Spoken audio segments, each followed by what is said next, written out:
நமது பாரதிய மின் தொழிலாளர் சம்மேளனத்தின் சார்பாக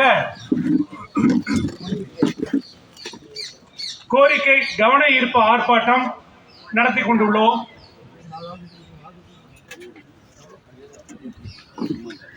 இந்த கோரிக்கை கவன ஈர்ப்பு ஆர்ப்பாட்டம் என்பது நிறைய ஒரு கால அளவு கொடுத்து அதற்கு பிறகு நம்ம ஒரு ஆர்ப்பாட்டமாக இன்றைக்கு வெளியில நின்று நம்ம ஆர்ப்பாட்டம் செய்கின்றோம். நம்ம ஏனென்றால் கடந்த காலத்திலே மின்சார சட்டம் 2003 அடிப்படையிலே நடைபெற்றுக் கொண்டுள்ள ஒரு மாறுதலுக்கு உட்பட்டு என்றால் சட்டத்தின் அடிப்படையில் நடக்கக்கூடிய சில விஷயங்களுக்கு பாரதிய மின் தொழிலாளர் சம்மேளனம் தடையாக இருக்கக்கூடாது என்கின்ற ஒரு நல்லெண்ண அடிப்படையிலே நம்ம நிர்வாகத்தை செயல்படுத்த விட வேண்டும், அரசாங்கத்தையும் இந்த சட்டத்தை அமுல்படுத்த நம்ம தடையா இருக்கக்கூடாது அப்படிங்கிற ஒரு நல்ல எண்ணத்துல நம்ம அமைதியாக அரசுக்கும் சரி நிர்வாகத்திற்கும் சரி ஒரு சப்போர்ட்டிவா நம்ம இவ்வளவு நாள் இருந்தோம். நம்ம ஆனா இன்னைக்கு தொடர்ந்து நடந்து கொண்டு உள்ள இந்த விஷயங்களை எல்லாமே தொழிலாளர் விரோத விஷயங்களை எல்லாமே நம்ம பார்க்கும் பொழுது இனிமேல் பாரதிய மின் தொழிலாளர் சம்மேளனம் அமைதியாக இருந்தால் அது தொழிலாளர்களுடைய எதிர்காலத்திற்கு விரோதமாக முடியும் என்கின்ற அடிப்படையிலே இன்றைக்கு முதல் கட்ட போராட்டமாக இன்னைக்கு நடத்துறாங்க. முதல் கட்ட போராட்டமாக இன்னைக்கு இங்க நம்முடைய தலைமையகம் முன்பாக அரசாங்கத்திற்கும் நிர்வாகத்திற்கும் எச்சரிக்கை அளிக்கும் விதமாக இன்னைக்கு இந்த போராட்டம் நடத்துறோம். நம்ம ஏனென்றால் அடிப்படையான ஒரு விஷயம் எல்லாருமே இப்போ புரிஞ்சுக்கணும்.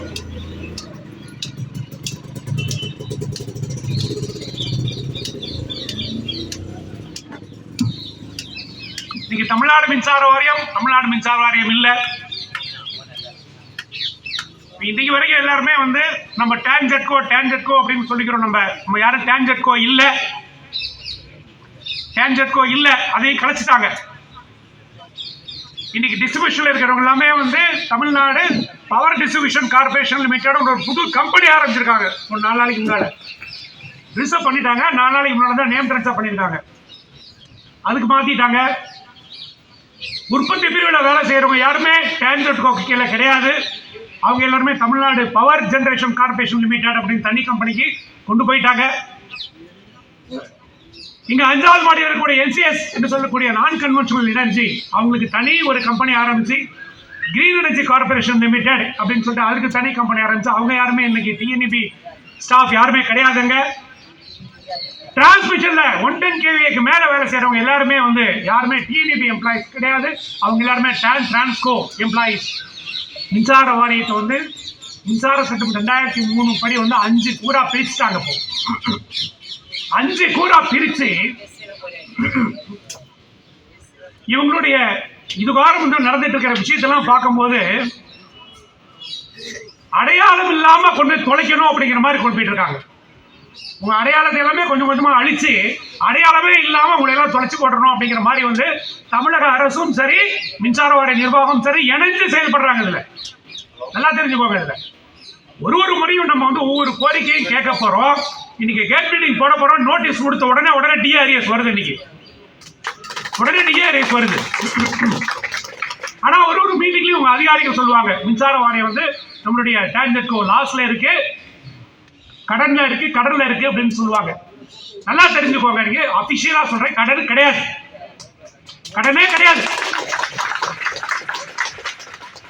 கடன் இல்ல அப்படிங்கிற விஷயம் ஒரு வருடம் நடக்கக்கூடிய நடப்பு கணக்கு பற்றாக்குறை வச்சு கரண்ட் அக்கௌண்ட் டெபிசிட் சொல்லக்கூடிய நடப்பு கணக்கு பற்றாக்குறை வச்சு தீர்மானிக்கப்படுகிறது. இந்த நடப்பு கணக்கு பற்றாக்குறையை ஒரு மார்ச் 31 வரக்கூடிய பேலன்ஸ் ஷீட் போடும்போது எவ்வளவு கடன் எவ்வளவு உங்களுக்கு லாஸ் ஆயிருக்கு அப்படிங்கிற கணக்கு வருதோ அந்த லாஸ் ஆன கணக்கை உதய் திட்டத்தின் கீழே உதய் மின் திட்டத்தின் கீழே மத்திய அரசு தமிழக அரசு தமிழ்நாடு இந்த டான்ஜெட்கோ நிறுவனத்திற்கு கொடுக்கணும்னு சொல்லி உத்தரவு போட்டிருக்காங்க. அந்த உத்தரவின் அடிப்படையில் இந்த சமீபத்தில் நடந்த சட்டசபை கூட்டத்தில் வந்து இந்த சட்டசபை கூட்ட நிகழ்வை நீங்க கவனிச்சிருந்தீங்கன்னா உங்களுக்கு தெரியும். நம்முடைய மாண்புமிகு மின்சாரத்துறை அமைச்சர் அவர்கள் வந்து இந்த வருடத்தினுடைய நடப்பு கணக்கு பற்றாக்குறையை வந்து மின்சார வாரிய நிர்வாகத்திற்கு நாங்கள் வந்து திருப்பி கொடுத்துட்டோம்னு சொல்லியிருக்காங்க. ஒரு 25,000 கோடிக்கு நீங்க பிசினஸ் பண்றீங்க அப்படின்னா உங்களுக்கு அதுல ஒரு 10,000 கோடி உங்களுக்கு லாஸ் அப்படிங்கிற மாதிரி நீங்க கணக்கு வச்சிருந்தீங்க அப்படின்னா அந்த 10,000 கோடி வந்து தமிழக அரசு மின்வாரிய நிர்வாகத்திற்கு திருப்பி கொடுத்தாச்சு. அப்ப இதுல எங்க லாஸ் இருக்கு? உங்க லாஸ் நீங்க போடுற கணக்கு எல்லாமே உங்களோட டிஏ அரியர்ஸ் உட்பட, உங்களுடைய வேஜ் ரிவிஷனுடைய செகண்ட் இன்ஸ்டால்மெண்ட் அரியர்ஸ் உட்பட, உங்களுக்கு நிறுத்தி வைக்கப்பட்ட பதவி உயர்வுகளுக்கு உண்டான செலவு உட்பட, காலியாக பணியிடங்களை வந்து நிரப்பக்கூடிய செலவுக்கு உட்பட எல்லாமே சேர்ந்ததுதான் அந்த நடப்பு கணக்கு பற்றாக்குறை அப்படிங்கிறது. அப்ப இதை யாரை ஏமாத்துறதுக்கு போடுறது? இன்னும் எத்தனை வருடம் ஏமாத்துவாங்க? இப்படி யாருமே கேட்கல. இன்னைக்கு வந்து வரக்கூடிய நடக்கக்கூடிய போக்கு எப்படி இருக்கு அப்படின்னா, அரசாணைய 100 படி ஒப்பந்தம் போட்ட உடனேயே அன்னைக்கு ஒரு டீப் ஸ்லீப்புக்கு போனதுதான் நம்மளுடைய சகோதர தொழிற்சங்கங்கள் எல்லாருமே. எல்லா தொழிற்சங்கங்களும் சரி, ஏன்னா அரசியல் தொழிற்சங்கங்களை எதுவும் கேட்க முடியாது. ஏன்னா இன்னைக்கு ஆளுங்கட்சி திமுக தொழிற்சங்கத்தை கேட்க முடியாது. ஏன்னா அவங்க தொழிற்சங்க நடவடிக்கை எல்லாமே வந்து அவங்க வந்து எதிர்கட்சியானவன தான் நடவடிக்கை துவங்குவாங்க. அதுக்கு திரும்ப வந்து சைலண்ட் மோட்ல போயிடுவாங்க. இப்ப இன்னைக்கு அதுக்கப்புறம் எதிர்கட்சியா இருக்கக்கூடிய அதிமுக இன்னைக்கு சைலண்ட் மோட்ல இருக்கிறாங்க. அவங்க கிட்ட வந்து தொழிற்சங்க நடவடிக்கைலாம் நீங்க கேட்க முடியாது. இந்த ரெண்டுக்கும் நடுவில் ரெண்டாம் கட்டமா இருக்கக்கூடிய கம்யூனிஸ்ட் இருக்குல்ல, அவங்களெல்லாம் தொழிற்சங்கமாவே மதிக்க முடியாது. ஏன்னா ரெண்டு கட்டா இங்கிட்ட அங்கிட்ட பாத்துக்கிட்டே இருப்பாங்க. அவங்க எங்க கூட்டணியா இருக்காங்களோ அவங்களுக்கு விசுவாசமா இருப்பாங்க. அதனால இன்னைக்கு தமிழ்நாடு மின்சார வாரியத்தில் மற்ற எதுவும் தொழிற்சங்கங்களே கிடையாது. அந்த வார்த்தையை எடுத்துக்கவே முடியாது, அக்செப்டன்ஸே கிடையாது. அப்ப இன்னைக்கு தொழிற்சங்க நடவடிக்கை அப்படின்னா தமிழ்நாடு மின்சார வாரியத்தில் பாரதிய மஸ்தூர் சங்கம், பாரதிய மின் தொழிலாளர் சம்மேளனம் மட்டும்தான் அந்த நடவடிக்கை எடுக்க முடியும். இன்னைக்கு வந்து 4-5 கம்பெனியா கூறு போட்டதற்கு பிறகு கூறு போட்டு உத்தரவு போட்ட ஆடிட்டர் வச்சு அதுக்கு உண்டான கன்சல்டேஷன் பேஸ் பண்ணி எல்லாமே வாங்கிட்டேன். இன்னைக்கு வந்து ஏர்னஸ்ட் அண்ட் யங்னு ஒரு கம்பெனியை வந்து அவங்க வந்து பணியமர்த்தி எல்லா பிரிவு அலுவலகங்களையும் சரி, எல்லா சப்ஸ்டேஷன்லையும் சரி, எல்லா ஜெனரேஷன் ஸ்டேஷனும் சரி, எல்லா இடத்துலையுமே வந்து யார் யார் என்னென்ன வேலை பார்க்குறாங்க, அந்த வேலையை எப்படி லாபகரமாக கொண்டு போகிறது, எந்தெந்த இடத்துலாம் ஆளை குறைக்கலாம், எந்தெந்த இடத்துல ஆள் போடணும், எங்கே வந்து லாபமாக வந்து வரணும், எந்த இடத்துல நஷ்டம் போகுது அப்படின்னு எல்லா கணக்கையுமே வந்து ஏர்னஸ்ட் அண்ட் யங் அப்படிங்கிற கம்பெனி வந்து இவங்களுக்கெல்லாம் வரமுறைப்படுத்தி புக்லெட் போட்டு கொடுத்துட்டான். அந்த புத்தகத்தை கையில் வச்சுட்டு தான் விளையாண்டுருக்காங்க. மேலே கீழே தொழிலாளி என்ன வேலை செய்யறான், அசர் என்ன வேலை செய்யறான், வயர்மேன் என்ன வேலை செய்யறான், இன்னைக்கு கேங்மேன் என்ன வேலை செய்யறான் அப்படிங்கிற கணக்கு வந்து மேல இருக்கிறவங்க யாருக்கும் தெரியல. ஏர்னஸ்ட் யங் கொடுத்தத கையில வச்சுக்கிட்டு ரீடிப்ளாய்மெண்ட் அப்படிங்கிற பேர்ல இஷ்டத்துக்கு ஆர்டர் போட்டுட்டு இருக்காங்க.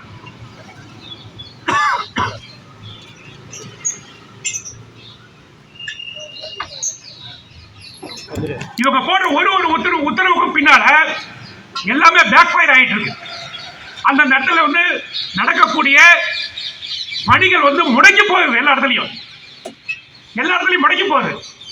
இன்னைக்கு இருக்கக்கூடிய ஃபீல்டில் இருக்கக்கூடிய இவங்க கேட்கறாங்க மேல இருந்து எங்கெங்க ஆட்குறிப்பு பண்ணலாம், எந்தெந்த இடத்துல எல்லாம் வந்து ரிடண்டன்ட் போஸ்ட் இருக்கு, அந்த போஸ்ட் எல்லாம் வந்து களை எடுக்கணும், அந்த போஸ்ட் எல்லாம் மாற்றணும், எந்தெந்த இடத்துல போஸ்ட் டூப்ளிகேஷன் இருக்கு அதெல்லாம் போஸ்ட் எல்லாம் வந்து கம்மி பண்ணு, ஒன்று பண்ணு அப்படின்னு இவங்க யாருக்கு சொல்றாங்க? கூப்பிட்டு மேல சீஃப் இன்ஜினியருக்கும் சூப்பர் இன்ஜினியருக்கும் சொல்றாங்க. சீஃப் இன்ஜினியர் சூப்பர் இன்ஜினியர் அங்க உட்காந்து பயந்துகிட்டே உட்காந்துருப்பாங்க, சிஎம்டி முன்னால பயந்துகிட்டே உட்காந்துருப்பாங்க. அப்போ இதுல யார் நல்ல பேர் வாங்குறது அப்படின்ட்டு எல்லா சீஃப் இன்ஜினியரும் எல்லா சூப்பர் இன்ஜினியரும் கொடுத்த ரிப்போர்ட் தான் இன்னைக்கு இது வந்து ஓடிக்கிட்டு இருக்கு. எல்லாமே ரீடிப்ளாய்மெண்ட் அப்படின்னு. அந்த இடத்துல வேலை செய்யறதுக்கு ஆள் இல்லைன்னா எப்படி வேலை நடக்கும்? அதை பத்தி அவங்களுக்கு எல்லாம் கவலை கிடையாது. ஏன்னா 1 வருஷம் 2 வருஷம் சர்வீஸ் இருக்கும், ரிட்டையர் ஆகிட்டு கம்பெனிக்கு போயிட்டே இருப்பாங்க. இங்கே வந்து குட் பை சர்டிஃபிகேட் வாங்கிட்டு போயிடுவாங்க. ஆனா ஒரு பக்கம் மின்சார வாரிய நிர்வாகம் வந்து சதைச்சு போயிட்டே இருக்கு. இன்னைக்கு நிர்வாகம் பண்ணக்கூடிய மிகப்பெரிய தவறு என்னன்னு கேட்டா, என்ன பிரச்சனை, எப்படி அதை டேக்கிள் பண்ணணும், யார் யார் என்ன வேலை செய்யறா, அது எப்படி அந்த வேலையை வந்து நம்ம வாங்கணும், எல்லாருக்குமே வந்து பொதுவாக இருக்கக்கூடிய விஷயங்களை எப்படி பண்ணணும் அப்படிங்கிற விஷயத்த நிர்வாகம் வந்து தொழிற்சங்கங்கிட்ட கலந்து பேசுறதே கிடையாது. தொழிற்சங்கம் அப்படிங்கறத வந்து எப்படி ஃபார்ம் பண்ணாங்க, எதுக்காக ஃபார்ம் பண்ணாங்க, அரசியலமைப்பு சட்டத்திலே வந்து தொழிற்சங்கம் துவங்கலாம் அப்படிங்கிற உரிமையை வந்து எப்படி வந்து டாக்டர் அம்பேத்கர் கொண்டு வந்தார். எதுக்காக கொண்டு வந்தாரு? சும்மா பொழுது பார்க்கறதுக்கா? நிர்வாகத்திற்கும் தொழிலாளிக்கும் வந்து ஒரு பாலமா இருக்கக்கூடிய அமைப்பு ஒரு தொழிற்சங்கம். இது சும்மா வந்து கூத்தடிக்கிறது கிடையாது. ஆனா அது மாதிரியான ஒரு சிந்தனையில நிர்வாகம் வந்து ஒரு முதலாளித்துவ போக்கு. ஏன் இந்த வார்த்தை நான் சொல்றேன் அப்படின்னா, இது கார்பரேஷன் ஆயிடுச்சு. அப்ப கார்பரேட் மென்டாலிட்டி அப்படிங்கிறது வந்து இங்க மேல வந்துருச்சு. இப்போ கார்பரேட் மென்டாலிட்டி, ஏன்னா லாபம் பார்க்கணும் அப்படின்னா நீ லாபம் பாரு, லாபம் பார்க்கறதுக்கு நாங்க ஹெல்ப் பண்றோம். ஆனா அதுக்காக வந்து என் மேல ஏறி மிதிக்க கூடாது. என்னுடைய தனிமனித உரிமையை வந்து நீ வந்து மீறப்போ அது ஒரு விஷயத்திலையுமே சரி.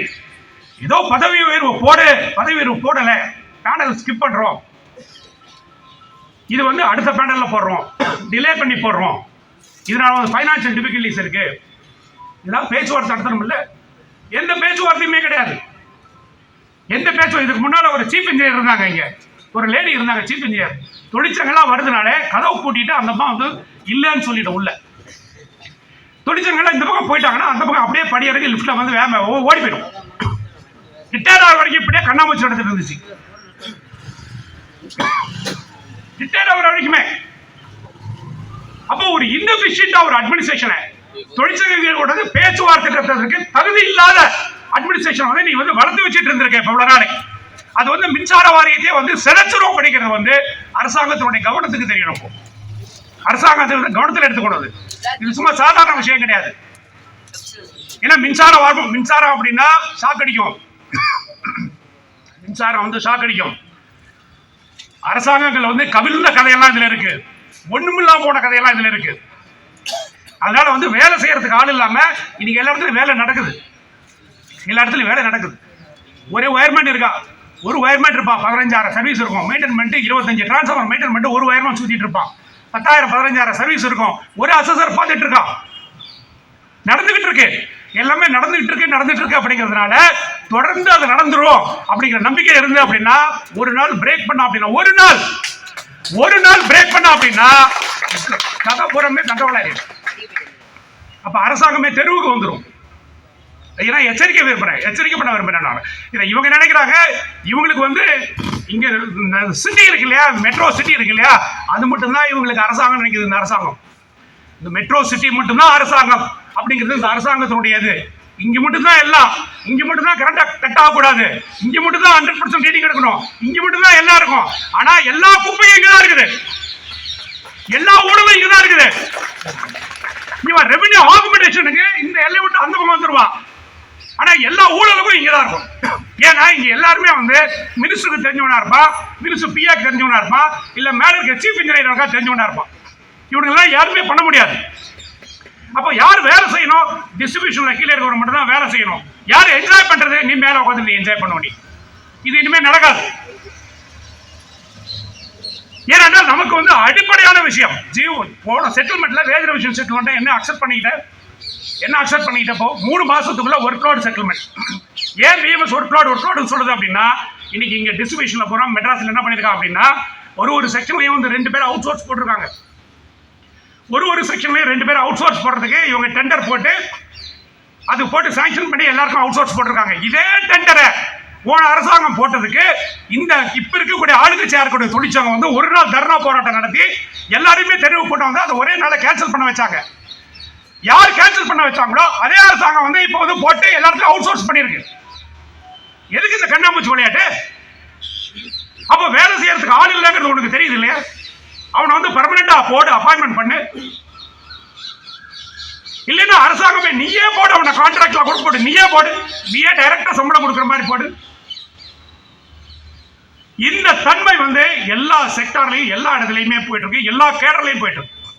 கொஞ்சம் கொஞ்சமா என்ன பண்றாங்கன்னா ரிட்டையர்ட் ஆனால என்கேஜ் பண்ணு, எஸ்எஸ்ல ரிட்டையர் ஆன ஏடிஏ டிஏ கொண்டாந்து என்கேஜ் பண்ணு. நீ வந்து ஏஓ வரைக்கும் ரிட்டையர் ஆனவங்களை போடு. என்ற தன்மை வந்து கொஞ்சம் கொஞ்சமா போயிட்டு இருக்கு. எதுலையுமே ஒரு தெளிவான முடிவு கிடையாது. கிட்டத்தட்ட 3 கோடி சர்வீசஸ் மேல அசஸ்மெண்ட் பண்ணிட்டு இருக்காங்க. எப்படி அசஸ்மெண்ட் பண்றாங்க? ஒரு விஷயத்தை வந்து மாடர்னைஸ் பண்ணணும், ஒரு விஷயத்தை அப்கிரேட் பண்ணணும் அப்படின்னா அதுக்கு வந்து பாரதிய மின் தொழிலாளர் சபையினால எதிர்ப்பு இல்லை. ஆனா அதை அப்கிரேட் பண்ணணும் அப்படின்னா எப்படி அப்கிரேட் பண்ணணும்? இவங்க ஆப் கிரியேட் பண்றாங்க, பண்ணுங்க, அதுக்கு எதிர்ப்பு கிடையாது. பொதுமக்களுக்கு வந்து சாதகமா ஒரு விஷயம் பண்றீங்க, நாங்க வந்து எதிர்க்கல. அதை இம்ப்ளிமெண்ட் பண்றாங்க. ப்ளூடூத்னாங்க, அப்புறம் வயரை போட்டு ரீடிங் எடுக்கணும் அப்படின்னாங்க. அது இருக்கக்கூடிய பிராக்டிக்கல் டிஃபிகல்டிஸ் என்ன? இங்க இருக்கிற ஜேஎம்டி வந்து போனார் ஒரு நாள் வந்து இந்த ஃபீல்டில் நான் போய் பார்க்குறேன் என்னென்ன டிஃபிகல்டிஸ் அப்படிங்கிறது வந்து முதல் 2வது நாளே வந்து அந்த டிஃபிகல்டிஸை பட்டியலிட்டு கொடுத்தாச்சு.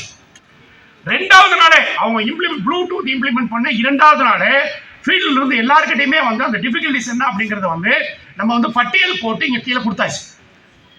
அந்த பட்டியலை எடுத்துக்கிட்ட உடனே ஜேஎம்டி வந்து இங்கே அவரே போறாரு, நேரம் அவரே போயிட்டு என்னென்ன விஷயங்கள் இருக்கு, எங்க போறாரு திரும்பியும் இங்கதான் போறாரு. இங்க பக்கத்துல வந்து தாம்பரத்துக்கும் குரோம்பேட்டைக்கும் இங்க இருக்கிற மெட்ரோல தான் சுத்துறாரு. போட்டு ட்ரெயின் போட்டு மதுரைக்கு போ, திருச்சிக்கு போ, அங்க இருக்கிற ஃபீல்டு கண்டிஷன்ல வந்து எப்படி எடுப்பா சொல்லி பாரு.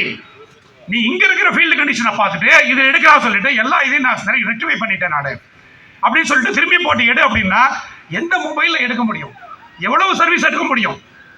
எல்லாருக்குமே அந்த ஆண்ட்ராய்டு மொபைல் அந்த கெப்பாசிட்டி உள்ள மொபைல் வந்து வச்சுக்க முடியுமா? இதெல்லாம் ஏன் நிர்வாகம் யோசிக்கல? இவங்க கேட்டா என்ன சொல்றாங்க அப்படின்னா நாங்க சாம்பிளுக்கு தான் எடுக்க சொல்றோம். நம்ம நீ சாம்பிளுக்கு எடுக்க சொல்றது இப்படி கை காமிச்சா போதும். அது எஸ்சிக்கு நீ இப்படி கை காமிச்சா போதும், வேட்ட நாய் மாதிரி அப்படியே சும்மா சரன்னு ஓடும்.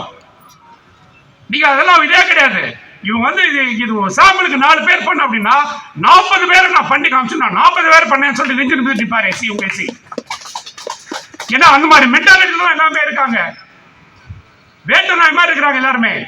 அப்போ இதுக்கு யாரு இங்க இருக்கக்கூடிய போஸ்ட் குறைக்கிறதுக்கும் சரி, போஸ்ட் அபாலிஷ் பண்றதுக்கும் சரி, ஒர்க்லோட ஏத்துறதுக்கும் சரி ஒரு நியாயமான விஷயத்தை உண்மையா சொல்லணும். மேல உண்மையை சொல்றதுக்கு எந்த ஒரு சூப்பர் இன்ஜினியருக்கும் சரி, எந்த சீஃப் இன்ஜினியருக்கும் சரி தைரியம் இல்லை. இங்க மீட்டிங்ல உட்காந்து பேசிக்கிட்டு மீட்டிங்ல வந்து அவங்க வந்து நான் எல்லாமே பண்ணிடலாம் sir, okay sir, ton sir, perfect sir, எல்லாமே பண்ணிடுறேன் சார். உனக்கு மேன் கிடையாது, மெட்டீரியல்ஸ் கிடையாது, எதுவுமே கிடையாது, சப்போர்ட் கிடையாது, ஒண்ணுமே கிடையாது. பண்றேன்னு சொல்லி எப்படி நீ பண்ற நீ? அப்ப எல்லாமே வந்து கீழே செக்ஷன் ஆஃபீஸர் மேல வைக்கும். செக்ஷன் ஆஃபீஸர் என்ன பண்ணுவான்? கீழே அப்படியே மேல ஒண்ணு அரியார் சார்னா ஆர்எஸ் மேல இறங்குவான், ஃபீல்டா இருந்தா அந்த பக்கம் ஃபோர்மேன் மேல இறங்குவான். எப்படி வேலை செய்வான்? அப்ப அங்கதான் ஆரம்பிக்குது லஞ்சம். அது யாரு ஊக்குவிக்கிறது? இதுக்கு தமிழக அரசுக்கு தெரியணும். அது இவங்க வந்து காஸ்ட் கட்டிங் சொல்லிட்டு காஸ்ட் கட்டிங் பண்றாளா இல்ல வந்து அது கட்டிங் பண்றாளா தெரியல எனக்கு. எல்லாத்துக்குமே அலோகேஷன் இருக்குல்ல, இபியோட பட்ஜெட்டுக்கு அலோகேஷன் இருக்கு. இவ்வளவு போல் அலோகேஷன் இருக்கு. சமீபத்தில் பாருங்க எத்தனை போல் மேல ஏறி பாதியா ஆள் உழுந்து டேமேஜ் ஆயிருக்கு. போல் எப்படி நம்பி ஒரு வயர்மேனோ கேங்மேனோ எப்படி போல் ஏறுமா மேல? புது போல்ல மேல ஏறினா போல் பாதியில வந்து அப்படியே கவுந்து விடுக்குது கீழே. 2-3 பேர் ஃபேட்டல் ஆக்சிடென்ட் ஆயிருக்கு. 2-3 பேர் வந்து இடுப்பெல்லாம் ஒடிஞ்சு ஹாஸ்பிட்டல் கிடக்கிறான். அப்போ அந்த போல் வாங்குறது கூட ஊழலாம். அது ஏன் ஊழலாச்சு? ரொம்ப கால்குலேட்டிவா நம்மளுடைய போல் இங்க வந்து மேனுஃபேக்சர் பண்ணக்கூடிய இடத்த வந்து க்ளோஸ் பண்ணி அந்த ஜிசிசியில் இருக்கக்கூடிய அந்த போல் மேனுஃபேக்சர் பண்ண இடத்த க்ளோஸ் பண்ணி அந்த செக்ஷனை மூடிட்டு அங்க ஆள் குறைப்பு பண்றாங்களா? ஏன் நீ ஆள் குறைப்பு ஏன் பண்ற? வெளியில கான்ட்ராக்டர் கொடுத்து கமிஷன் வாங்குறதுக்கு. அவன் போல் பண்ற உள்ள வைக்க புள்ள வச்சு போல் பண்ற நாட்டு நீ அதை வாங்கி சர்டிஃபிகேட் பண்ணி அந்த சர்டிஃபிகேஷன் பண்ணி பண்ற. நீ ஊழல் ரொம்ப அதிகமாக போச்சு. நான் ஓப்பனா பகிரங்கமாக வந்து சொல்ல விரும்புகிறேன். நான் நிர்வாகம் வந்து ஒவ்வொருத்தருக்கும் வந்து இந்த வேலையினுடைய திறமை இருக்கு. அந்த மேன் பவர் வந்து ப்ராப்பரா வந்து டேப் அப் பண்ணா மட்டும்தான் நிர்வாகம் லாபமா போகும். இன்னைக்கு அரசாங்கம் மத்திய அரசாங்கத்தினுடைய பிரஷர் பேர்ல 12,000 கோடி ரூபா 13,000 கோடி ரூபா உனக்கு வந்து கரண்ட் அக்கௌண்ட் விஷயம் வந்து ரீபே பண்ணிட்டான் அப்படின்னா அந்த இடத்துல இருந்து நீ வந்து உன்னுடைய பணியை முன்னெடுக்கணும். அதுக்கு தான் வந்து உங்களுக்கு state government central government support பண்றான். ஆனா நீ இந்த இடத்துல என்ன பண்ற அப்படின்னா பணியை முன்னெடுக்கிறதுக்கு பதிலா குடி தோன்ற. தொழிலாளிக்கு யாருக்கு என்ன வேலை பார்க்கணும் அப்படிங்கிறது தெரியாது. நீ யார் என்ன வேலை சொன்னாலும் நீ செய்யணும். நீ வாங்குற சம்பளத்துக்கு வேலை செய்யணும். யார் என்ன வேலை செய்யணும் தெரியும். இன்னமும் கேங்மேனுக்கு அவன் என்ன வேலை செய்யணும்னு தெரியாது. அவன் என்ன வேலைக்காக அவன் எடுத்தான், அவன் என்ன வேலை செய்யறோம், நம்ம இந்த வேலைக்கு தான் எடுத்திருக்காங்களா அப்படின்னு இன்னும் கேங்மேன் தெரியாது. அதே மென்டாலிட்டிக்கு இன்னைக்கு ஆர்எஸ்ஐ கொண்டு வர்றாங்க, ஃபோர்மேனையும் கொண்டு வர்றாங்க. எல்லா வேலையுமே செய்ய வைக்கிறாங்க. எல்லா வேலையும் செய்யணுங்கிற மென்டாலிட்டிக்கு உருவாக்குறாங்க. அதுக்குண்டான பயிற்சியை கூட, அதுக்குண்டான மெட்டீரியல்ஸை கூட, அதுக்குண்டான பவர்ஸை கூட எதுவுமே கொடுக்கறது கிடையாது. இன்னைக்கு டிஸ்கஸ் பண்ணிட்டு இருக்கேன். இன்னைக்கு திருப்பூர்ல இருந்து டிஸ்கஸ் பண்ணாங்க. திருப்பூர்ல ஒரு டிவிஷன்ல நீங்க கற்பனை பண்ண முடியாது. ஒரு டிவிஷன்ல 35 செக்ஷன் ஒரு டிவிஷன்ல. தமிழ்நாட்டில் எங்கேயுமே கிடையாது. அங்க கிட்டத்தட்ட 30-40 கோடி ரூபாய் வந்து ரெவென்யூ அந்த டிவிஷன்ல வந்துட்டு இருக்கான். அவ்வளவு ரெவென்யூ வரக்கூடிய ஒரு டிவிஷனை இங்க வந்து செக்ஷன் ரீஆர்கனைசேஷன் பண்றோம், டிவிஷன் ரீஆர்கனைசேஷன் பண்றோம் அப்படின்னு சொல்லிட்டு ஏற்கனவே அவர் செந்தில் பாலாஜி அமைச்சராக இருக்கும் பொழுது இங்க திட்டங்கள்லாம் போட்டு உத்தரவெல்லாம் போட்டு அதற்கு அடிப்படையில் வந்து நிறைய புதுசா டிவிஷன் தான் உருவாக்கிட்டாங்க, நிறைய சர்க்கிள் உருவாக்கிட்டாங்க. ஆனா திருப்பூர்ல மட்டும் அந்த ஒரு டிவிஷன் மட்டுமே 35 செக்ஷன் வச்சுக்கிட்டு இயங்க வேண்டிய மர்மம் என்ன சார்? அங்க இருக்கக்கூடிய எக்ஸிகியூட்டிவ் இன்ஜினியர் வந்து அதை பிரிக்கிறதுக்கே விட மாட்டேங்கிறான். ஏன்னா வருமானம், நல்லா தெரிஞ்சுக்குவாங்க, வருமானம். அந்த வருமானத்தை பார்க்கறதுக்காக வேண்டி அப்படியே மெயின்டைன் பண்றாங்க. ஒரு செக்ஷனே பிரிக்க விட மாட்டாங்க, செக்ஷனே பிரிக்க விட மாட்டாங்க. இதெல்லாம் நீ பாக்குறியா? இதெல்லாம் நீ பாக்குறியா? ஆனா கேங்மேன் வந்து படிச்சானா நீ வந்து வேலைக்கு வரக்கூடாது, நீ படிக்காம அப்படியே தான் இருக்கணும்.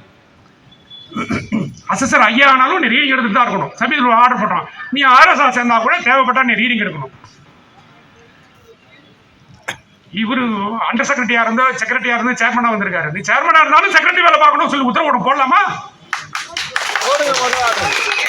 பிரின்சிபல் செக்ரட்டரியா இருந்து சேர்மனா இருந்தாலும் நீ அந்த வேலையை நீ சேர்ந்து தான் பார்க்கணும் போடலாமா? இங்க இருக்கிற அதிகாரிகளுக்கு எல்லாம் அந்த மாதிரி போடலாமா? சீஃப் இன்ஜினியரா இருந்தாலும் நீ வந்து ஏஐ வேலை பார்க்கணும் அப்படி போடலாமா? ப்ரமோஷன் எது கொடுக்குறாங்க? வயசாச்சுன்னு தான் கொடுப்பாங்க. வயசாச்சு, மெச்சூரிட்டி வந்துடும், எக்ஸ்பீரியன்ஸ் வந்துடும், அதை பேஸ் பண்ணி 4 பேர்கிட்ட வேலை வாங்கக்கூடிய திறமை வந்துடும், அதை பேஸ் பண்ணி பப்ளிக்கை ஃபேஸ் பண்ணுவார் அப்படிங்கிறது தான் கொடுக்குறது ப்ரொமோஷனு. ஆனால் அந்த திறமை எதையுமே யூஸ் பண்ணிக்காம நீ வந்து ஒரு ஒரு ஒரு சின்ன ஒரு பிஸ்னஸ் கணக்கு, ஒரு பிஸ்னஸ் கணக்கு நீங்கள் வந்து ஒரு ஹையர் பொசிஷனில் இருக்கிறவர் வந்து ஹையர் பொசிஷனில் இருக்கக்கூடிய ரெவென்யூ சூப்பர்வைசர் இல்லைன்னா இன்ஸ்பெக்டர் ஆஃப் அசஸ்மெண்ட் வச்சுக்கோங்களேன், அவரை வந்து லோயர் பொசிஷனில் இருக்கக்கூடிய ஒரு அசஸர், குறைஞ்ச சம்பளத்துக்கு வேலை செய்யக்கூடிய ஒரு அசஸர், அந்த அசஸரோட வேலையில் வந்து நீ வேலை செய்ய அப்படின்னு அதிகமாக சம்பளம், அதோட சம்பளம் அதிகமாக இருக்கும், கொஞ்சமாக இருந்தாலும் அதிகம் தான். அந்த அதிகமாக இருக்கக்கூடிய ஐயாவை குறைஞ்ச வேலையில் இருக்கக்கூடிய அசஸர் வேலை செஞ்சா இது வந்து கம்பெனிக்கு லாஸா கெயினா சார்? அது இந்த கணக்கு தெரியாதா உங்களுக்கு? எத்தனை ஆயிரம் பேர் ஐயா வாங்கி ரீடிங் எடுத்துட்டு இருக்கான். அது ரீடிங் எடுக்க கம்பெனிக்கு லாஸ், கம்பெனிக்கு லாஸ். இது எல்லாமே உணரல, இன்னும் அரசாங்கம் உணரும், அரசாங்கமும் உணரல, இவங்களும் உணரல. ஏன்னா இன்னைக்கு எது நோக்கி போயிட்டு இருக்கு அப்படின்னா உங்களுக்கு எல்லாம் தெரியாது, இல்லை நிறைய விஷயங்கள் தெரியாது.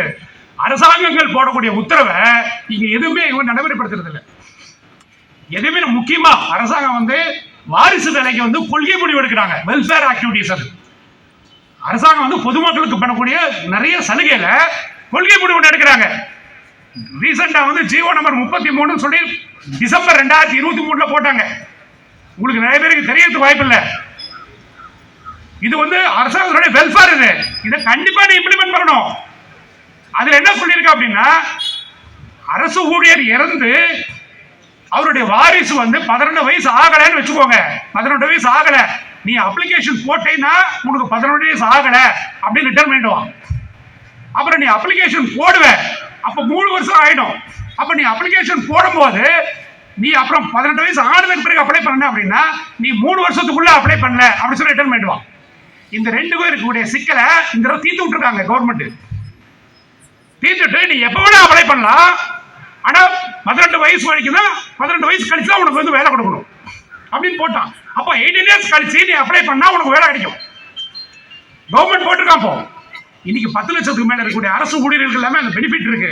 ஆனா இங்க இருக்கக்கூடிய 85,000 தொழிலாளிக்கு வந்து அந்த பெனிஃபிட் வரக்கூடாது, அரசாங்கத்தினுடைய வெல்ஃபேர் மெஷர்ஸ் வந்து இம்ப்ளிமெண்ட் பண்ணக்கூடாதுன்னு சொல்லி வேலை பார்க்குறீங்க. அரசாங்கம் கவனிக்கலையா? மின்சாரத்துறை அமைச்சருக்கு ஒன்றும் தெரியலையா? It's very big welfare measure. அதையே இம்ப்ளிமெண்ட் பண்ணல, இன்னும் அதையே இம்ப்ளிமெண்ட் பண்ணல. அரசாங்கம் வந்து எல்லா செக்டார்லயும் வந்து ஐடி டிவிஷன் ஃபார்ம் பண்றாங்க, ஜியோ இஷ்யூ பண்றான். ஐடி டிவிஷன் அப்படின்னு ஒரு ஜியோ இஷ்யூ பண்றான். கம்ப்யூட்டர் எல்லாமே கணினிமயமாச்சு, அதுக்கு தனியா வந்து அவங்க பர்ஃபார்மன்ஸ் ஓரியன்டா அந்த ப்ரொஃபஷனல்ஸ் உள்ள கொண்டு வரணும், ஐடி படிச்சவங்கள உள்ள கொண்டு வரணும் அப்படின்னு சொல்லி அவங்க ஜியோ இஷ்யூ பண்ணி அந்த ஜியோ நடைமுறைப்படுத்தி எல்லா டிவிஷன்லையும், அதாவது அவங்களுடைய எல்லா செக்டார்லையும் வந்து இம்ப்ளிமெண்ட் பண்ணி அது எப்படி பண்ணணுங்கிறது கொடுத்துருக்காங்க ஜியோ. இன்னும் இங்க இம்ப்ளிமெண்ட் பண்ண மாட்டேங்கிறாங்க. இது இம்ப்ளிமெண்ட் பண்ணி இருக்கு முன்னாள் இருந்த எந்த அரசாங்கத்தில் யார் இம்ப்ளிமெண்ட் பண்ணாங்களோ அந்த சேர்மன் வந்து இங்க இம்ப்ளிமெண்ட் பண்ணாரு. இங்க இம்ப்ளிமெண்ட் பண்ணி அப்ப நம்ம எடுத்த அந்த போராட்டத்தினோட அடிப்படையில் அசிஸ்டன்ட் ப்ரோக்ராமர் ஒரு போஸ்ட் கிரியேட் பண்ணாங்க. அசிஸ்டன்ட் ப்ரோக்ராமர் ஒரு போஸ்ட் கிரியேட் பண்ணிட்டு ஒரு போஸ்ட் கிரியேட் பண்ணிட்டு ஒரு 48 போஸ்ட் கிரியேட் பண்ணாங்க. எப்போ 10 வருஷம் ஆச்சு. 10 வருஷம் ஆச்சு. இங்க வந்து ஐடி டிவிஷன் சொல்லி சொல்றாங்க. ஆனா அங்க இருக்கிற சீஃப் இன்ஜினியருக்கு கம்ப்யூட்டர் தெரியாது. அங்க இருக்கிற முக்கால்வாசி ஆபீசருக்கு கம்ப்யூட்டர் தெரியாது. ஆனா கம்ப்யூட்டர் தெரிஞ்சவங்க எவனுமே ப்ரொமோஷன் கொடுக்க கூடாதுன்னு சொல்லி அப்படியே கட்டி வச்சிருக்காங்க. யார் கட்டி வச்சிருக்கா? Chief engineer ID. எங்க விளங்குவது? எப்படி விளங்கும்? இன்னைக்கு ஃபீல்டுல வந்து முக்கால்வாசி பேருக்கு கம்ப்யூட்டர் இன்ஜினியர்ஸுக்கு மேனேஜர்ஸுக்கு இஆர்பி தெரியல. இஆர்பி வந்து சரியா ஆபரேட் பண்ணாதனால, இஆர்பியில் இருக்கக்கூடிய குளறுபடியினால இந்த மாசம் வந்து பெரிய அளவுல குளறுபடி நடந்திருக்கு. பெரிய அளவுல குளறுபடி. சப்சிஸ்டன்ஸ் அலவன்ஸ் சொல்லுவாங்க. சஸ்பென்ஷன் பண்ணினா உங்களுக்கு அலவன்ஸ் கொடுக்குறது சப்சிஸ்டன்ஸ் அலவன்ஸ். அந்த சப்சிஸ்டன்ஸ் அலவன்ஸ் கிட்டத்தட்ட 4-5 மாசமா சஸ்பெண்ட் ஆனவங்களுக்கு ஒருத்தனு கூட போவே இல்லை. ஒருத்தனு கூட போல. அது என்ன சொல்லி உள்ள போய் பார்த்தா இஆர்பில தப்பா போட்டிருக்காங்க. இஆர்பில எப்படி போடுறதுன்னு தெரியல. இஆர்பில என்ன பண்றது தெரியல. இஆர்பில எதுவுமே தெரியல. ஆனா இஆர்பில எப்படி வேலை செய்யணும்னு தெரிஞ்சவன அவனுக்கு வேலை கொடுக்க கூடாது சொல்லி முறைக்க வச்சிருக்காங்க நிர்வாகம். இது நிர்வாகம் விலகுமா? எதுக்காக அரசு உத்தரவு போடுற? இது தனி அரசாங்கம் நடக்குதுங்க. இது தனி அரசாங்கம் நடக்குதுங்க. இது யாருமே கேட்கறதுக்கான இல்லையா? பிஎம்எஸ் கேட்கும். கேட்க இன்னைக்கு ஆரம்பிச்சிருக்கு. இது முதல் கட்ட. அதாவது இது முதல் கட்ட போராட்டம். இந்த போராட்டம் வந்து இன்னும் தொடரும். இந்த போராட்டம் தொடரும். அடுத்த கட்ட போராட்டத்தை வந்து நம்மளுடைய பொதுச் செயலாளர் தலைவர்கள் அவங்க கலந்து பேசி அனௌன்ஸ் பண்ணிருக்காங்க. 26ஆம் தேதிக்கு விழுப்புரத்தில் அப்படின்ட்டு. விழுப்புரத்தில் இருந்து அடுத்த போராட்டம் எந்த மண்டலத்தில் எந்த டேட்ஸ்ல அங்க அனௌன்ஸ் பண்ணுவாங்க. கோரிக்கைகள் எல்லாமே நிறைவேற வரைக்குமே, இந்த ஒர்க் லோட் ஒப்பந்தத்தை வந்து பூர்த்தியா அவங்க போடுற வரைக்குமே, செகண்ட் இன்ஸ்டால்மெண்ட் அரியர்ஸ் உடனே கொடுக்கிற வரைக்குமே போராட்டம் தொடரும். ஏன்னா இதுக்கு வேற வழியே கிடையாது. அவங்களுக்கு உணர வைக்கணும். இவங்களுக்கு எல்லாம் உணர வைக்கணும். இதுல இருக்கக்கூடிய டிஃபிகல்டிஸ் உணர வைக்கணும். இவங்க என்ன நினைக்கிறாங்க? ரீடிங் வந்து எடுக்கிறது அதுல வந்து ஒரு உங்களுக்கு அந்த ப்ளூடூத்ல பிரச்சனை. அதுல நிறைய பேர் பேசினாங்க என்கிட்ட. அதுல வந்து ரீடிங் எடுக்கும் போது ஒரு பர்டிகுலர் செக்ஷன்ல நல்லா தெரிஞ்சுக்குவாங்க. ஏன்னா இவங்களுக்கு கேட்கணும். அதனாலதான் சொல்றேன். ஒரு பர்டிகுலர் செக்ஷன் பேர் சொல்ல விரும்பல. எக்ஸ்ட்ராடனரியா வந்து ப்ளூடூத்ல வந்து சர்வீஸ் ஆயிட்டு இருக்கு. ஆன்லைன்ல டைரக்டா பில் ஆயிட்டு இருக்கு. எக்ஸ்ட்ராடனரி ஆயிட்டு இருக்கு. அதாவது பர்ஃபார்மன்ஸ் மார்க்கா வைக்கிறாங்க. நல்லா தெரிஞ்சுக்குவாங்க. அந்த இடத்துல பர்ஃபார்மன்ஸ் மார்க்கா வைக்கிறாங்க. ஓ இந்த இடத்துல வந்து இவர் இவ்வளவு எடுக்க முடியுது. அப்போ இந்த இடத்துல எல்லாம் ஏன் அவன் எடுக்க முடியல? எப்படி முடியல அப்படின்னு சொல்லி அந்த பர்ஃபார்மன்ஸ் மார்க் வச்சு அதை உள்ள போறாங்க. அதை வச்சு எல்லாருக்கிட்டுமே வந்து ப்ரெஷர் கொடுக்குறாங்க. இங்க எடு, இங்க ஆன்லைன்ல போடு, இங்க ஏன் டைரக்டா போடுற, இது மாதிரி ப்ரெஷர் கொடுக்குறாங்க. அதுக்கப்புறம் அதை என்கொயரி பண்ணி பார்த்தா அந்த இடத்துல நம்பால வந்து தனியா வந்து ஒரு ஆளை வச்சு ரீடிங் எடுக்கிறான். யாரு? ஒரு கம்ப்யூட்டர் தெரிஞ்ச ஒரு பையனை வச்சு அந்த இடத்துல வந்து ரீடிங் நடக்குது. எதுக்கு? அவனுக்கு இது தெரியல. நீ அவனை எடுத்தே ஆகணும்னு சொல்லி அவன் தலைமையில பாறாங்களை தூக்கி வைக்கும்போது என்ன பண்ணுவான்? நீ கையில கொடுத்து எடுத்தேதான் ஆகணும். நீ அப்படி பண்ணுவாரு. வழியா கிடையாது. அந்த ப்ளூடூத்தையும் வயரையும் ஜோப்ல போட்டுட்டு போயிட்டு அந்த பக்கமே ஒரு ஆளை பையனை வச்சுக்கிட்டு அவன் பிளஸ் பையனை வச்சு அவன் எடுக்கிறான். அவன் அடிச்சு சொல்லிட்டான். அதாவது பர்ஃபார்மன்ஸ் மார்க்கரிங்க. இது பர்ஃபார்மன்ஸ் மார்க்கரா இப்படி போட்டுட்டு இருந்தா அப்படின்னா இது எல்லா இடத்துலயுமே அப்படி நடக்குது. சொல்றேன் நான். எல்லா இடத்துலயும் அப்படி நடக்குதுங்க. இன்னும் வந்து அந்த இரும்பு மீட்டரே கழட்டாம இங்க ஓடிட்டு இருக்குங்க. மெட்ராஸ்ல இரும்பு மீட்டரே கழட்டாம ஓடிட்டு இருக்குது. இவங்க வந்து அடுத்த நூற்றாண்டுக்கு நம்ம வழி நடத்துறாங்களா? அங்க முதல்ல அதை கழட்டு. எல்லா இடத்துலயும் நின்று போட்டு டன்னு முடிஞ்சு போச்சு ஜீரோன்னு சொல்லிட்டு ரிப்போர்ட் கொடுக்குறாங்களே. நீ இறங்கி போய் பார்க்கல. நீ இறங்கி வைக்கல பாரு. எதையுமே பண்ணாம, எதையுமே செய்யாம, ஒண்ணுமே பண்ணாம நீ பர்ஃபார்மன்ஸ் கூட எல்லாமே பண்ண, எல்லாமே செய்யலாம். எப்படி பண்ண முடியும்? 100% டிசி பண்ண, அடுத்த நாளே டிசி பண்ணு, உடனே டிசி பண்ணு. எப்படி பண்ணணும்? எப்படி பண்ண முடியும்? ஆள் இல்ல. இல்ல நான் ஸ்மார்ட் மீட்டர் வச்சிருவோம், வெய்ய பார்க்கலாம். நீ ஸ்மார்ட் மீட்டர் வெய்ய அப்புறம் பார்க்கலாம். நீ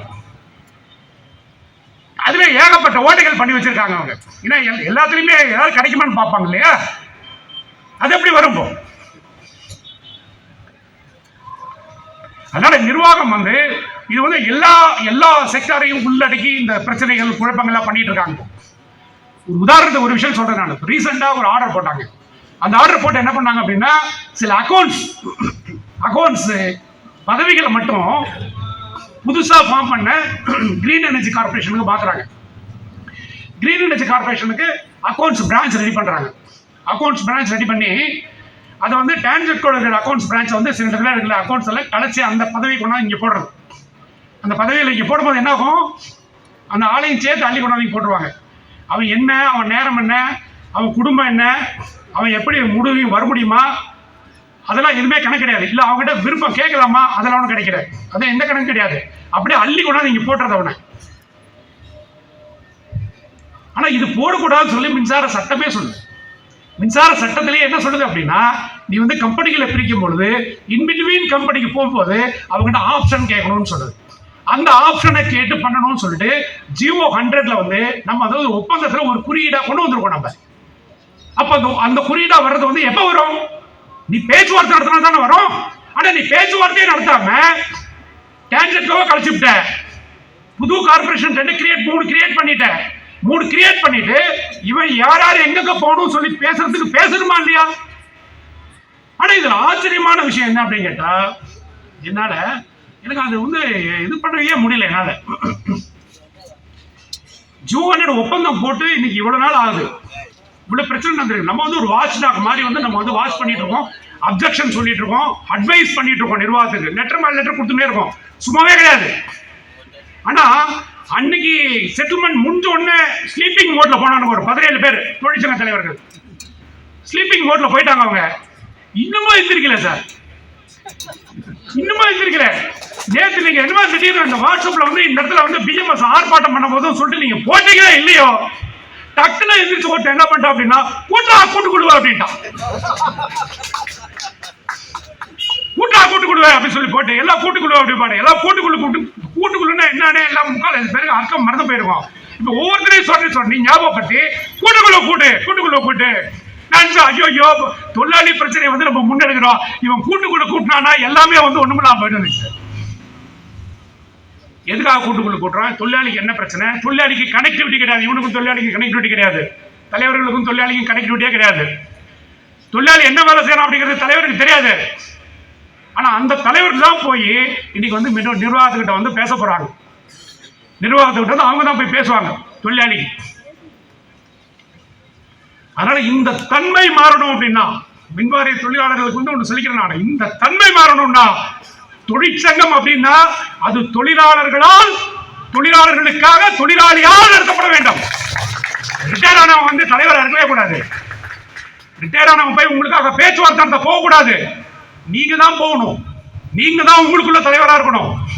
அதே மாதிரி இதுல வந்து அரசியல் சார்பு இல்லை அப்படின்னா டே நம்பர் 1ல இருந்து பிஎம்எஸ் வந்து அந்த டெமான்ஸ்ட்ரேட் பண்ணிட்டு இருக்கோம். நம்ம அரசியல் சார்பு இல்லை அப்படின்னா அரசியல் சார்பு இல்லை. நீ எந்த அரசாங்கமா இருந்தாலும் சரி, தொழிலாளிக்கு நல்லது செஞ்ச அப்படின்னா உனக்கு ஜெயப்படுவோம். நீ தொழிலாளிக்கு எகென்ஸ்டா போன அப்படின்னா உன்னை கழிவு ஊத்துவாங்க, உன்னை கழிவு ஊத்துவோம். இன்னைக்கு ஜியோ 38 டிசம்பர் 2003ல மத்திய அரசாங்கம் சொல்லிச்சா சொல்லியோ, ஆனா நீ சட்டசபையில் அனுப்பிச்சு இங்க இருக்கிற கடனை பூரா நீ கட்டிவிட்ட. அதனால இந்த அரசாங்கத்துக்கு நம்ம ஜெய போடுறோம். ஆனா அதே அரசாங்கத்திட்ட நம்ம கேட்கிறோம், நான் பழைய ஓய்வூதிய திட்டத்தை கண்டிப்பாக நடைமுறைப்படுத்துவேன் அப்படின்னு சொன்ன போனே ஏன் நடைமுறைப்படுத்தல அப்படின்னு நம்ம கேட்போம். காம்ப்ரமைஸே கிடையாது, காம்ப்ரமைஸே கிடையாது, கண்டிப்பாக கேட்போம். இன்னைக்கு நம்ம பாரதிய மசூர் சங்கத்தின் சார்பாக இன்னைக்கு வந்து பைனான்ஸ் மினிஸ்டர் கிட்ட கோரிக்கை வச்சிருக்காங்க. அவங்க கோரிக்கை வைப்பாங்க, ஆல் இந்தியா லெவலில் கோரிக்கை வைப்பாங்க, அவங்க வைக்காம கூட இருப்பாங்க, அதை பத்தி கவலை கிடையாது. ஆனா நீ கொடுக்கிறேன்னு சொல்லி நீயே சொன்ன, இதுக்கு முன்னால உள்ளவங்களும் சொன்னாங்க. ஒரு கமிட்டி போட்டோம், அந்த கமிட்டியோட ரிப்போர்ட் வரணும்னாங்க. கமிட்டியும் காணோம், ஆலையும் காணோம். அடுத்தது நீ வந்திருக்க, இப்போ நீ வந்து ஒரு கமிட்டி போட்ட, நீ சொன்ன, நீ இப்போ கமிட்டி ரிப்போர்ட் கொடுத்தாச்சுன்னு வேற சொல்லியாச்சு, இப்போ அது உங்களுக்கு சாதகமா இருக்குன்னு வேற சொல்லியாச்சு. இப்போ அதனால வந்து அது கொடுக்கணும், தொழிலாளியோட இந்த கோரிக்கை வந்து நிறைவேற்றணும். இது ஏன் கேட்கிறோம் அப்படின்னா, இன்னைக்கு வந்து கிராஜுவிட்டி ஆக்ட் அப்படின்னு சொல்லி போட்டிருக்காங்க. பணிக்கொடை சட்டம் அப்படிங்கிறது வந்து பாராளுமன்றத்தில் நிறைவேற்றப்பட்ட சட்டம். ஆனா அந்த சட்டமே வந்து இங்க நிறைவேற்றப்பட, சட்டமே இங்க செல்லுபடியாது. நீ போட்ட ஜியோவே இம்ப்ளிமெண்ட் பண்ண மாட்டேங்கிறான். பாராளுமன்றத்தோட சட்டம் இம்ப்ளிமெண்ட் பண்ணுவாங்க. கவர்மெண்ட் கிட்ட கேட்டா சிபிஎஸ்க்கு என்ன பாலிசி நீ கண்டிருக்க அப்படின்னு சொல்லி கவர்மெண்ட் கிட்ட கேட்டா இன்னும் வந்து எந்த கொள்கை முடிவும் எடுக்கல. ஏன் இன்னும் சிபிஎஸ் வாங்கினவன் என்ன பாதி பேர் சாவலையா? சிபிஎஸ் வாங்கி ரிட்டையர் ஆனவன், சிபிஎஸ்ல வந்து ரிட்டையர் ஆனவன் பாதி பேர் ரிட்டையர் ஆகி செத்தா போயிட்டான். நீ எப்ப கொள்கை முடிவு எடுக்க போற? ஏன்னா ரொம்ப ஸ்ட்ராங்கான கேள்வி இது, அரசாங்கத்துக்கு வைக்கக்கூடிய ரொம்ப ஸ்ட்ராங்கான கேள்வி. அப்ப கிராஜுவிட்டி அப்படிங்கிறது வந்து எந்த ஒரு நிறுவனமாக இருந்தாலும் சரி தொடர்ந்து 5 வருடம் வந்து வேலை பார்த்தாங்க அப்படின்னா அவங்களுக்கு கிராஜுவிட்டி வந்து சட்டப்பூர்வமாக அனுமதி இருக்கு. 2003 முன்பு வரைக்கும் எல்லாருமே கிராஜுவிட்டி வாங்கிட்டு இருந்தாங்க இல்லையா? இன்னைக்கு சிபிஎஸ் வாங்கக்கூடிய பாரதத்தில் இருக்கக்கூடிய பல்வேறு மின்வாரிய நிறுவனங்கள்ல வந்து சிபிஎஸ் இருக்கக்கூடிய நிறுவனங்கள்ல எல்லாருக்கும் கிராஜுவிட்டி கொடுக்குறாங்க, எல்லாருக்கும் கிராஜுவிட்டி கொடுக்குறாங்க. ஆனா இங்க தமிழ்நாட்டில் மட்டும் தமிழ்நாடு மின்சார வாரியத்துல வந்து கிராஜுவிட்டி கொடுக்க மறுக்கிறாங்க. ஒரு விஷயம் எல்லாருமே தெரிஞ்சுக்கணும், மின்சாரம் அப்படிங்கிறது வந்து ரொம்ப சென்சிட்டிவான இஷ்யூ. மின்சாரம் அப்படிங்கிறது வந்து ரொம்ப காஸ்ட்லியான இஷ்யூ. ஆனா அது வந்து அரசியலுக்கு உட்பட்ட ஒரு இஷ்யூவாகவே தொடர்ந்து வரக்கூடிய அரசாங்கங்கள் வந்து பண்ணிட்டு இருக்காங்க. ஏனென்றால் இதுல நிறைய வருமானம் இருக்கு. யாருக்கு இருக்கு? அது யாருக்கோ நிறைய வருமானம் இருக்கு இல்ல. அதனால இது வந்து தொடர்ந்து இது ஒரு அரசியலுக்காக மின்சாரத்தை வந்து பயன்படுத்துறாங்க, தொடர்ந்து அரசியலுக்காக மின்சாரத்தை பயன்படுத்துறாங்க. ஆனால் தொடர்ந்து இது மாதிரி அரசியலுக்காக இதை பயன்படுத்தினால் இது நாட்டினுடைய எதிர்கால வளர்ச்சிக்கு வந்து ஒரு பெரிய ஒரு இடியாக இருக்கும். இது அரசாங்கம் வந்து தெரிஞ்சுக்கணும். ஏனென்றால் தொழிலாளியை வணிகளாக்கி அதில் நீங்க ஆதாயம் பார்க்கணும்னு பார்த்தா அது கண்டிப்பாக பெரிய அளவில் ஒரு புரட்சியா வந்து வெடிச்சிடும், பெரிய அளவில் புரட்சியா வெடிச்சிடும். ஏன்னா நாளைக்கு இந்த இடத்துல ஒரு 300 பேர் வந்து நம்ம உட்காந்துருக்கோம், 500 பேர் உட்காந்துருக்கோம், நாளைக்கு இதே 5000 பேர் ஆகலாம், இதே 5000 பேர் ஆகலாம்.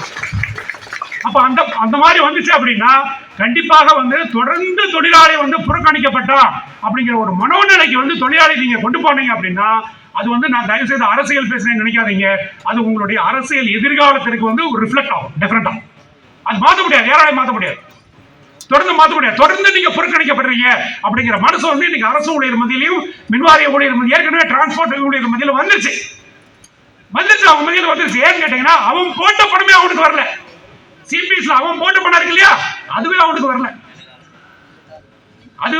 அது வராம வந்து கோர்ட் படி ஏறிட்டு இருக்கான், கோர்ட்ல சொல்லியும் வரல, ஹைகோர்ட் சொல்லியும் வரல, சுப்ரீம் கோர்ட்டுக்கு போனா அங்க சொல்லியும் வரல.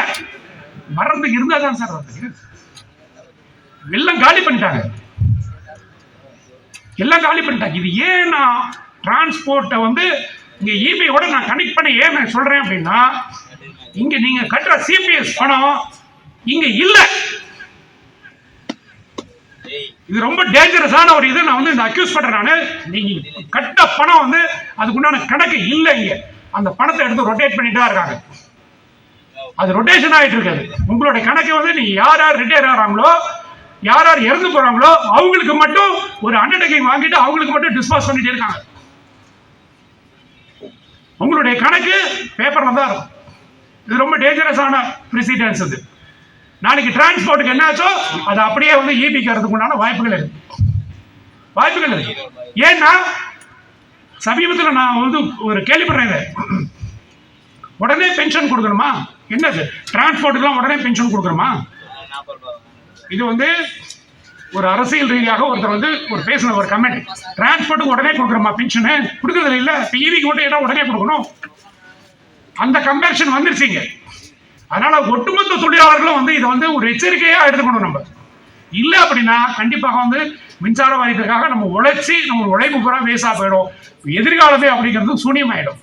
அதனால இந்த கூட்டத்தின் வாயிலாக நம்ம வந்து நிறைய கோரிக்கைகளை மட்டும் வைக்கல, நிர்வாகத்துக்கு நிறைய அட்வைஸும் பண்ணிருக்கோம். நம்ம இதெல்லாம் எடுத்துக்கிட்டு உடனடியாக வந்து இந்த ஒர்க்லோட் டிஸ்கஷன் அப்படிங்கிறது இமீடியட்டா நிர்வாகம் வந்து ஆரம்பிக்கணும், பேச்சுவார்த்தையை ஆரம்பிக்கணும், மீனிங்ஃபுல்லா பேச்சுவார்த்தையை ஆரம்பிக்கணும் அப்படிங்கிறத வந்து கேட்டுக்கிறோம். நம்ம அந்த பேச்சுவார்த்தையை ஆரம்பிக்கிற வரைக்கும் நீ திரும்பி நான் ரீடிப்ளாய்மெண்ட் பண்றேன், நீ வந்து அந்த கம்பெனிக்கு ஆள் போடுறேன் இந்த கம்பெனிக்கு ஆள் போடுறேன்னு சொல்லிட்டு இருக்கிறவங்க தூக்கி எந்த பக்கம் இந்த பக்கம் தூக்கி சூறாடிக்கிட்டு இருந்தேன் அப்படின்னா எல்லாருடைய பர்சனல் லைஃபும் பாதிக்கப்படுது. நீ ஒருத்தனோட பர்சனல் லைஃபை பாதிக்க வச்சு அவனை இங்கே கொண்டாந்து உட்கார வச்ச அப்படின்னா அவன் நிம்மதியாக வேலை செய்ய மாட்டான். அதனால கம்பெனிக்கு எந்த விதமான பெனிஃபிட்டும் கிடையாது. இதை தயவு செய்து நிர்வாகம் புரிஞ்சுக்கணும். இதை புரிஞ்சுக்கிட்டு உடனடியாக இந்த பேச்சுவார்த்தையை நிர்வாகம் ஆரம்பிக்க வேண்டும். அரசு உத்தரவுகளை வந்து நிர்வாகம் வந்து கரெக்டா வந்து ஃபாலோ பண்றாங்களா அப்படிங்கறத வந்து மின்சாரத்துறை அமைச்சர் வந்து கவனிக்கணும். மின்சாரத்துறை அமைச்சர் இங்க வராரு, 15 நாளைக்கு ஒரு தடவை வராருங்க, வந்து என்ன பேசுறாருன்னு தெரியல. அரசு உத்தரவு வந்து ஒரு உத்தரவு கூட 3/4 உத்தரவு இங்க வந்து அமல்படுத்தாம எல்லாம் பெண்டிங்ல வச்சிருக்காங்க, அப்படியே பெண்டிங்ல வச்சிருக்காங்க. உதாரணத்துக்கு வந்து கோவிட் டயத்தில் வந்து இந்த ஆடிட்டர்ஸுக்கு வந்து டிஏ கொடுக்கறது வந்து 25% ரெஸ்ட்ரிக்ட் பண்ணாங்க கோவிட் டயத்தில். அப்போ அது யூனிவர்சலாக எடுத்தது, எல்லா துறைக்கும் எல்லாருக்குமே எடுத்தது. கோவிட் முடிஞ்சிருச்சு. கோவிட் முடிஞ்ச உடனே எல்லா சலுகையும் திருப்பி கொடுக்கப்படும் சொல்லி அரசு உத்தரவு போட்டான். ஆனா அந்த அரசு உத்தரவு இன்னும் இங்க அமல்படுத்தல. அதுக்கு இங்க வந்து 1வது மாடியில் வந்து ஒருத்தர் இருக்காரு, கல்யாணராமன் சொல்லிட்டு ஒரு சீஃப் இன்டர்னல் ஆடிட் ஆஃபீஸர் இருக்காரு. கல்யாணராமன் அவர் பேரு. அவர் போர்டு என்டையர் போர்டுக்கும் அவர் தான் ஆடிட்டர்.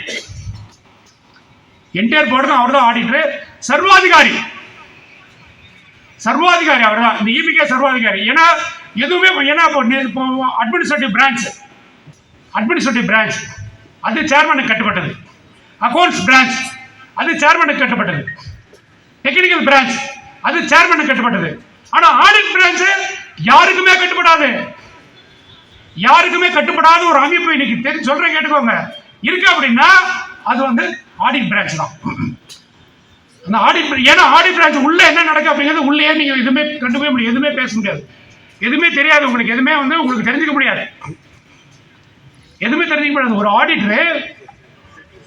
ஒரு ஆடிட்டர் அவர் வந்து ஒரு ஸ்பெஷல் ஆடிட் ரிப்போர்ட் கொடுக்குறாரு. அவர் பேர் சொல்ல விரும்பல. ஒரு ஸ்பெஷல் ஆடிட் ரிப்போர்ட் கொடுக்குறாரு. என்ன ஆடிட் ரிப்போர்ட்னா, மின்சாரம் உற்பத்தி பிரிவில் உற்பத்தி ஆகக்கூடிய இடத்துல தான் மீட்டர் வைக்கணும். மீட்டர் வச்சு அதில் தான் மீட்டர் மெஷர் பண்ணி கன்சூமர் கிட்ட வந்து எவ்வளோ அங்கிருந்து வெளியில் போகுதுன்னு பண்ணுறோம். ஆனால் எவ்வளோ யூனிட்ஸ் அவங்க கொடுக்குறாங்கிறத வந்து சப்ஸ்டேஷனில் வைக்கணும். சப்ஸ்டேஷனில் வச்சு தான் அது மெஷர் பண்ணணும். அவன் எண்டில் வைக்கிறது வந்து அவனோட கணக்கு, நம்ம எண்டில் சப்ஸ்டேஷனில் வைக்கிறது நம்மளுடைய கணக்கு. இது இவ்வளோ தூரம் கிராஸ் பண்ணி வந்துச்சு அப்படின்னா லைன் லாஸை வந்து அவன் பேர் பண்ணணும்.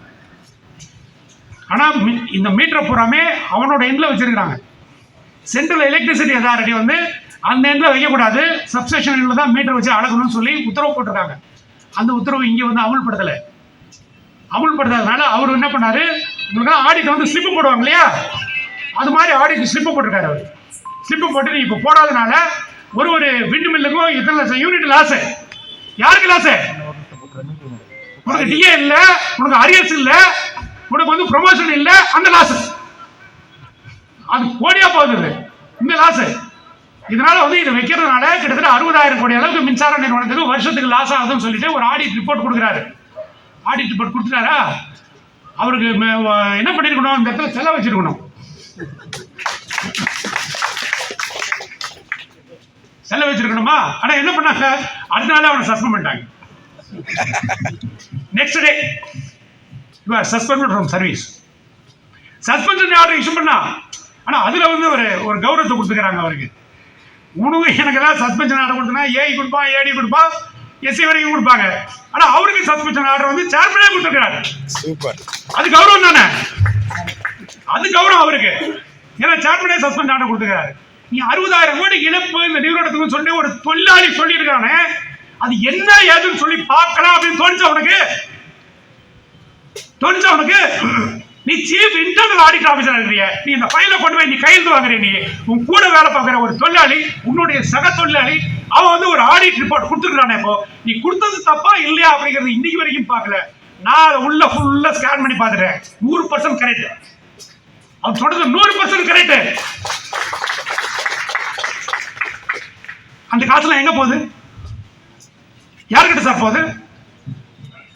யாருக்கிட்ட காசு போகுது அப்படிங்கிறது அவருக்கு தெரிஞ்சிருச்சு அப்படிங்கிறதுக்கு யாருக்கு கோபம் வந்தது? யோசனை பண்ணி பாருங்க. அது மாதிரி கோவப்பட்டாலும் டைரக்டா யாருக்கிட்ட பேச முடியும்? அவங்க கிட்ட டைரக்டா பேசிருக்காரு. உடனே அவர் என்ன பண்ணிருக்காரு அப்படின்னா, அப்படியே இந்த சாமி உடனே பண்ற சாமி அப்படின்ட்டு உடனே கூப்பிட்டு ஒண்ணுமே தெரியாது தொழிலாளி கூப்பிட்டு நீ போட வெளியேன்னு சொல்லி வெளியே வச்சுட்டாங்க. 1 வருஷம் ஆச்சு சார் சஸ்பென்ஷன் ஆகி. 1.25 வருஷம் ஆச்சு. இன்னும் ஒரு 6 மாசம் அவனுக்கு சஸ்பென்ஸ் அலவன்ஸும் கொடுக்கல. அவனுக்கு ஏன் சஸ்பென்ஸ் அலவன்ஸ் கொடுக்கலன்னா இஆர்பி ப்ராப்ளம். அதான் முன்னா சொன்னல, இஆர்பி ப்ராப்ளம். இஆர்பி எப்படி போறது அப்படிங்கிறது டி ஆஃபீஸ்ல இருக்கிறவங்க தெரியல.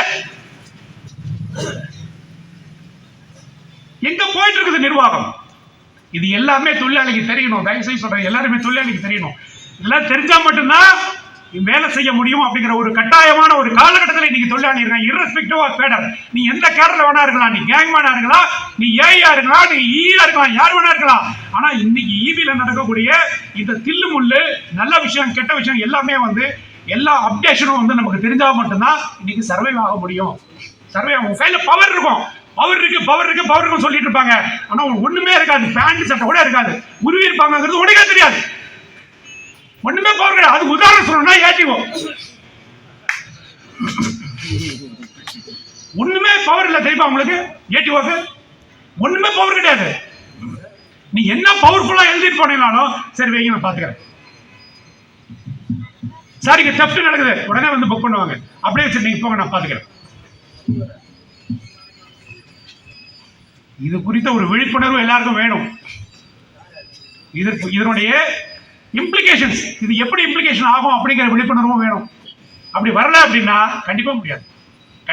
கடந்த முறையில் ஒரே ஒரு உதாரணம் சொல்லி இந்த கூட்டத்தை முடிக்கிறேன். நான் கடந்த முறை வந்து 1 லட்சம் மின் இணைப்புகளை வந்து இலவசமாக கொடுக்குறேன் அப்படின்னு சொல்லி முன்னாள் இருக்கக்கூடிய மாண்புமிகு அமைச்சர் செந்தில் பாலாஜி அவங்க வந்து சொன்னாங்க.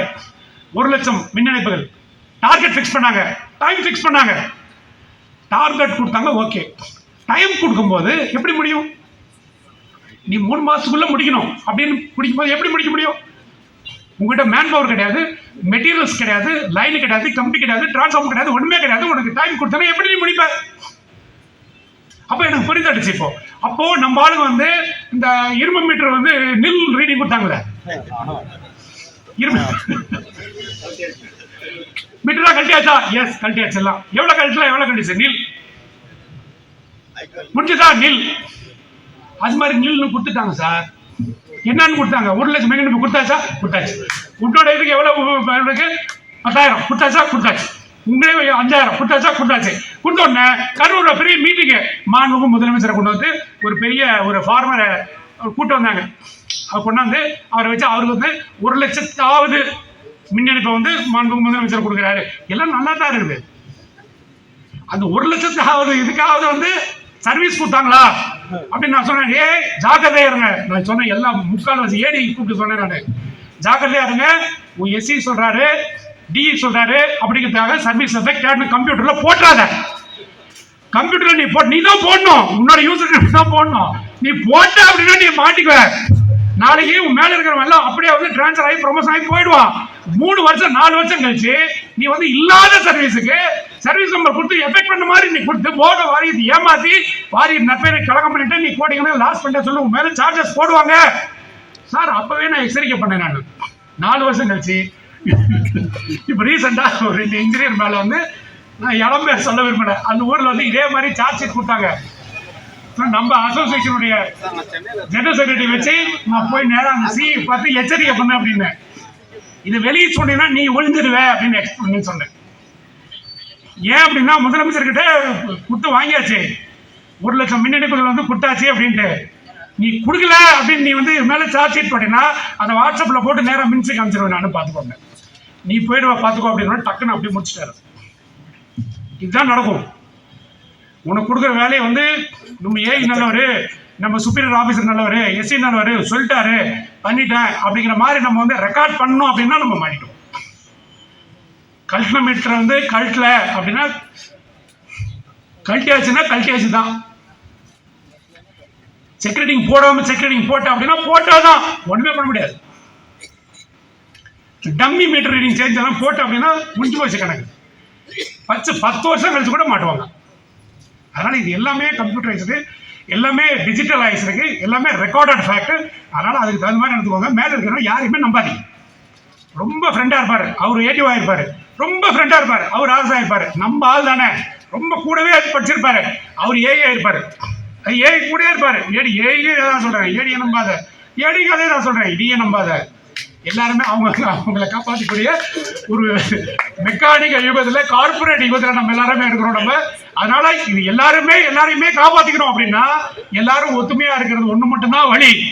அப்படிங்கிறது வந்து இந்த நேரத்துல பாரதிய மின் தொழிலாளர் சம்மேளனம் சார்பாக தெரிவித்துக் கொண்டு இன்றைக்கு வந்து பாரதிய மஸ்தூர் சங்கத்தினுடைய இந்த வலிமையானது என்ன அப்படிங்கிறது அரசாங்கத்திற்கும் நிர்வாகத்திற்கும் தெரிகின்ற வரையிலே நமது போராட்டம் தொடரும் தொடரும் தொடரும் என்று சொல்லி இந்த மிகப்பெரிய ஒரு ஆர்ப்பாட்டத்தை வெற்றிகரமாக நடத்த உதவிய அனைத்து நல்ல உள்ளவங்களுக்கும் சகோதரர்களுக்கும் உறுப்பினர்களுக்கும் நன்றியை தெரிவித்து விடைபெறுகிறேன். நன்றி, வணக்கம். பாரத் மாதா கி, பாரத் மாதா கி, பாரத் மாதா கி. பாரதிய மஸ்தூர் சங்கம், பாரதிய மஸ்தூர் சங்கம், பாரதிய மின்